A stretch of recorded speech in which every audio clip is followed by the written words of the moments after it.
Hello. आप सबका मेरे चैनल स्प्रेडिंग ला ज्ञान में स्वागत और अभिनंदन है। मैं आज आपको एक ऐसी प्रॉब्लम जो यूपीएससीएस 2018 के सेकेंड पार्ट में पूछी गई थी और एक ही प्रॉब्लम पूछी गई थी आईपीसी में। इसके सिवा जो है सारा डिस्क्रिप्टिव टाइम में थे। एक प्रॉब्लम थी आईपीसी की जो पूछी गई थी पार्ट 2 में, तो वही पूछ रही हूँ। और यह जो है बहुत ही इम्पोर्टेंट प्रॉब्लम है। अगर आपको इसका उत्तर पता है तो इनबॉक्स में जाकर टाइप करिए, और नहीं पता है तो मेरा पूरा वीडियो वॉच कर लीजिए, और अच्छा लगे तो लाइक और कमेंट कर दीजिए।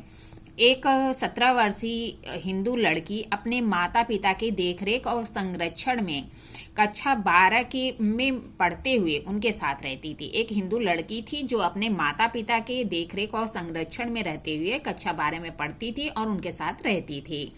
उसका अपने मकान के पास ही एक दुकान करने वाले दुकानदार के साथ संबंध हो गया था, घनिष्ठता हो गई थी।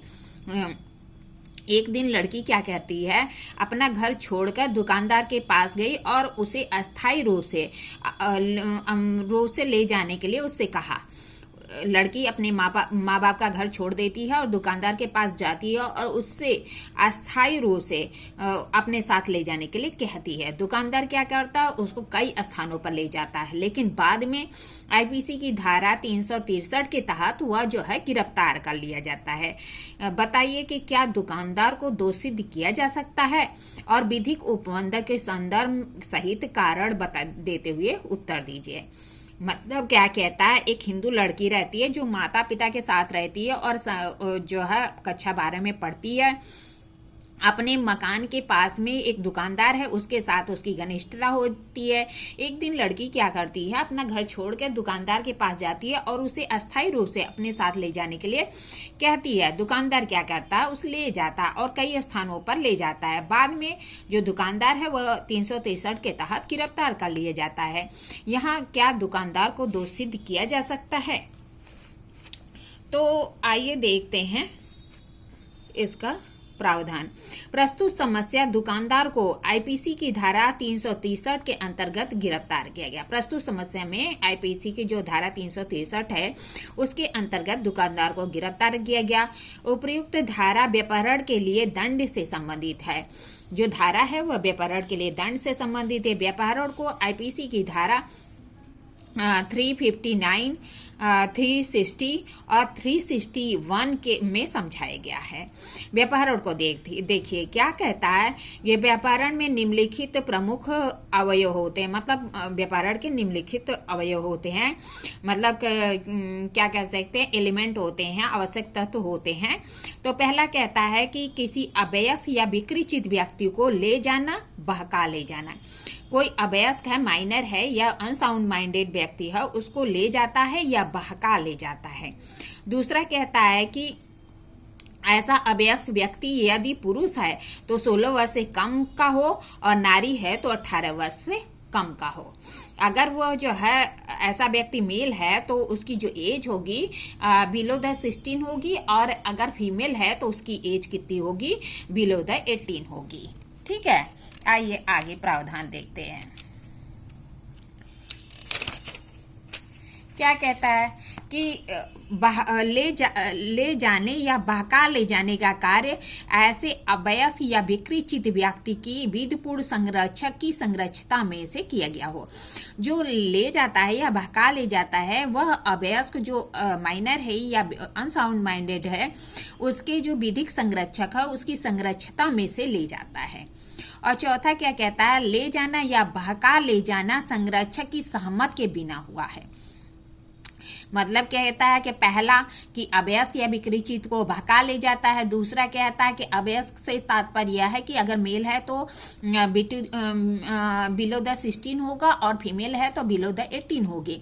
और जो तीसरा कहता है कि बहका ले जाना या ले जाना विकृत व्यक्ति की जो अवयस्क या विकृत व्यक्ति है उसके विधिपूर्ण जो संरक्षक है उसकी संरक्षता में से ले गया हो। और चौथा कहता है कि ऐसे संरक्षक की सहमत के बिना ले गया हो।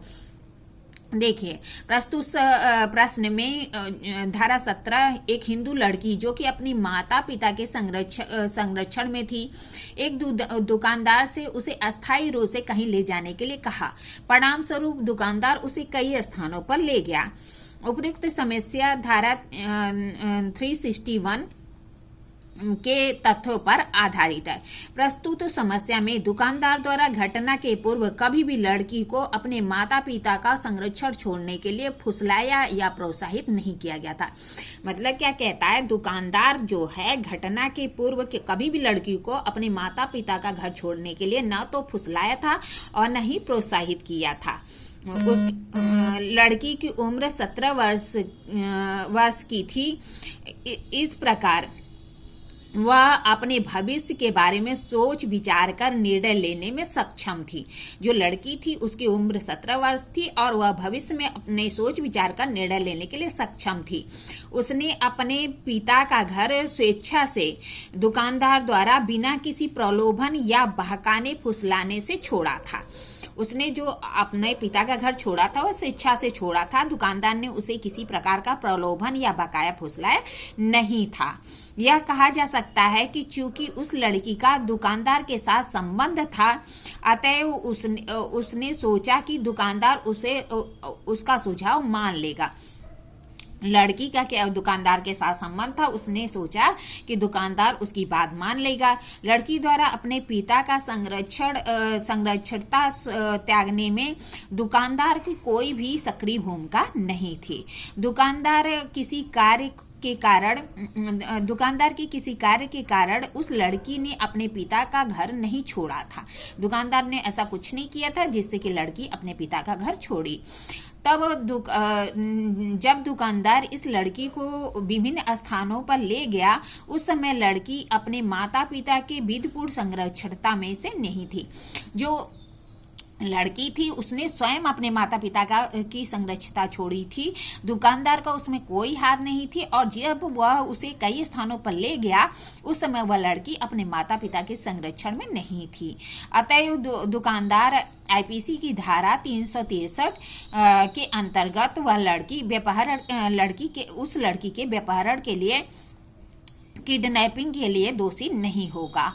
ऐसा ही एक वाद आया था वरदराजन बनाम मद्रास राज्य 1965 इस मामले में ही ऐसे जो भी इसके जो है समस्या है, ऐसा ही वरदराजन बनाम मद्रास राज्य में 1965 में डिसीजन दिया गया था, जिसमें एक लड़की रहती है 17 वर्षीय रहती है, अपने माता पिता की संरक्षिता स्वयं त्याग कर जो है दुकानदार के पास जाती है और उसे अपने साथ ले जाने के लिए कहती है।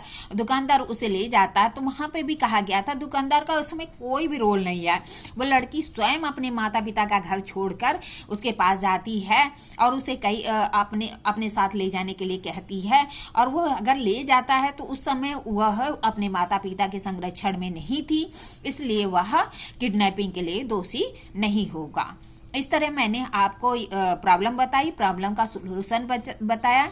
ऐसी ही परीक्षाओं में पूछी गई जो भी प्रॉब्लम है उसको देखने के लिए, अच्छी प्रॉब्लम को जो इम्पोर्टेंट है देखने के लिए मेरा चैनल सब्सक्राइब करिए, लाइक और कमेंट करिए। ठीक है, धन्यवाद, थैंक यू।